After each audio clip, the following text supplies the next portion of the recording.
আসসালামু আলাইকুম। অনেকেই জানতে চেয়েছেন যে প্রথম মেরিট লিস্টে অনার্স ভর্তি পরীক্ষায় কতজনকে নেওয়া হয়েছে বা সামনে কতজনকে নিবে বা অর্থাৎ বিভিন্ন প্রশ্ন করেছেন। তো আমি আজকের ভিডিওতে আপনাদেরকে যে বিষয়টা দেখাবো সেটা হচ্ছে টোটাল কতজন পাস করেছে, কতজন উত্তীর্ণ হয়েছে এই বিষয়গুলো তাদের বিশ্ববিদ্যালয় অফিসিয়াল ওয়েবসাইটে প্রকাশ করা হয়েছে। আমরা একটু দেখি।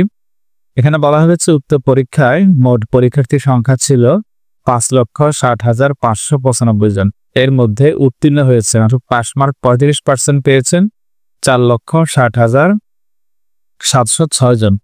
উত্তীর্ণ শিক্ষার্থীদের মধ্যে ৩৩.28% শিক্ষার্থী 50% উপরে মার্ক পেয়েছেন এবং বাকি ৬৬.72% শিক্ষার্থী 50% নিচে মার্ক পেয়েছেন।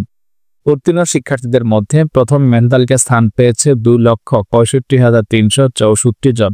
উত্তীর্ণ শিক্ষার্থীদের ২৮ জুন ২০২৫ তারিখের মধ্যে ভর্তি ফরম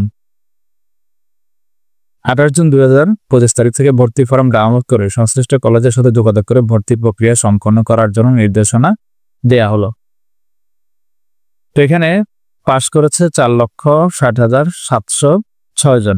মোটামুটি ভাবে এর অধিকাংশই সাবজেক্ট পাবেন, কারণ হচ্ছে সেটা সরকারি কলেজ হোক বা বেসরকারি কলেজ হোক শেষ পর্যন্ত সেটা রিলিজ স্লিপে সাবজেক্ট পাবেন।